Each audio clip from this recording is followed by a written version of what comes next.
and various traditions were resonating with me on various levels intellectually.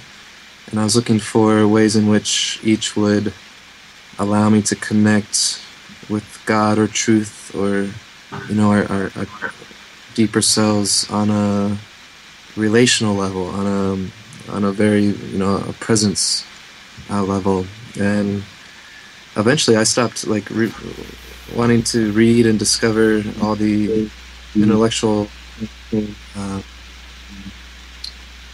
things about this faith or that faith, and wanting to really just connect with what are these faiths pointing to, because in my heart I just had this deep sense that each tradition ultimately was trying to point to our core as human beings and as spiritual beings, and wanting to find communion on that level.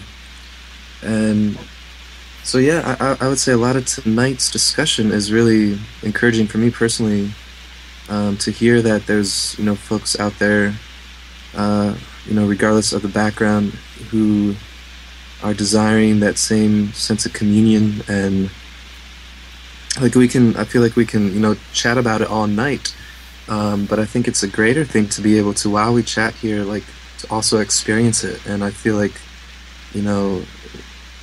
bringing a group together like this with that passion and desire to connect with that aspect of ourselves and with each other, I think the potential is greatly there. And even while we are discussing different facets, being able to connect with that, while we're listening or while we're speaking, I think is especially a strong practice, that while we engage in a discussion like this, that at the same time we're also able to be in communion with each other and with that deeper nature of ourselves.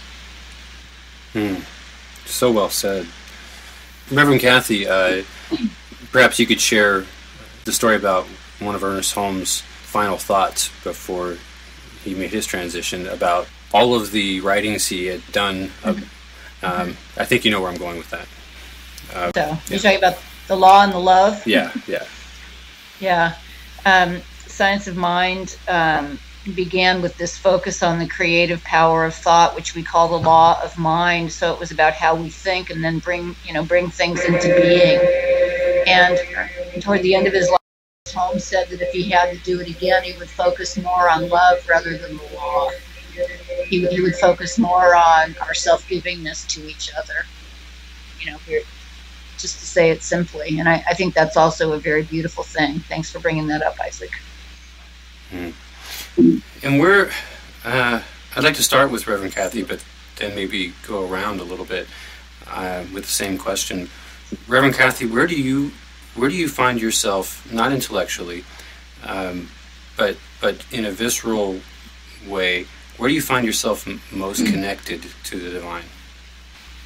When I sit in silent meditation, two places. First of all, when I sit in silent meditation, and I give thanks for my life, that is where I feel the absolute oneness. And then I also find it very easy to feel it when I'm out in nature in a beautiful place. And I seek to practice the perception of oneness all the time, but it's really easy to do it in nature. And I live not too far from the ocean, so I often have that experience. There's a really neat little place in La Jolla that I would guess that you know about. Only locals seem to know about it. When you park up before you get down into the downtown La Jolla and Girard Street, there's a series of steps that go right past someone's home, and then you can walk around so that you're cliffside and you're actually pretty isolated, and you can see the birds as they're resting on the cliffside. Do you know where I'm talking about? Down to the cove, I sure do. Okay, yeah. Yep. Yeah, great spot for that. Nice stairway. Yeah. A little bit of a workout to go up it. Yeah. Ryan, since you're the one that brought up how focusing entirely on the intellect is kind of maybe missing the point of God, and so where do you find yourself in most communion with your God? Mm. I've always kind of felt like it was like I've spent time locationally in the big city of New York and the quiet of Pennsylvania, and for a while, like I felt like I had to be in a quiet place to connect um, a little more easily. I've enjoyed the challenge of trying to connect with that sense in the city. I've found it most easily able to connect in a quiet setting for sure, in nature, in any space that you're able to get away from the world. But I was just currently reading an excerpt from a book Osho wrote.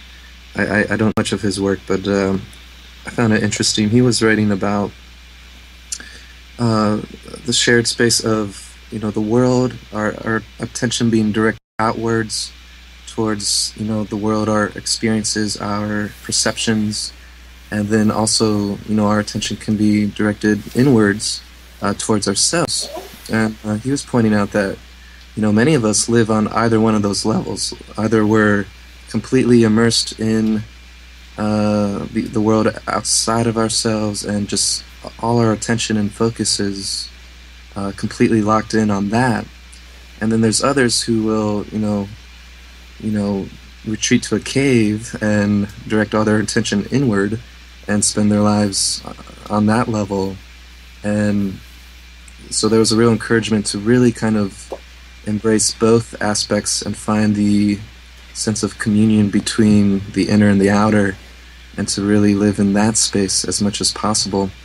So I've been trying to find a sense of connection no matter where I am. It's mostly like when my consciousness remembers to be present.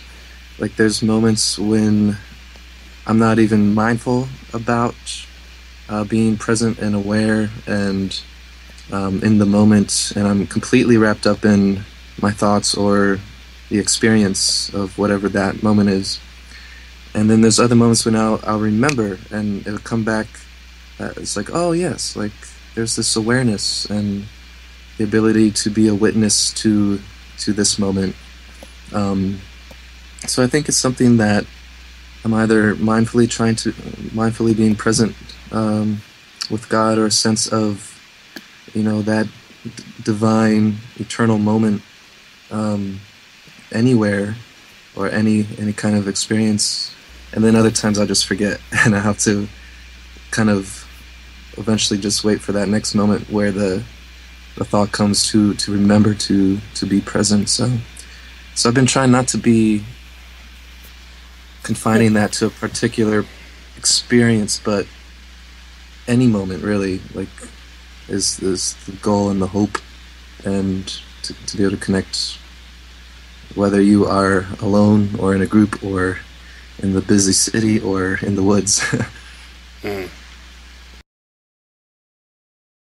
WXPI 88.5, independent radio for open minds.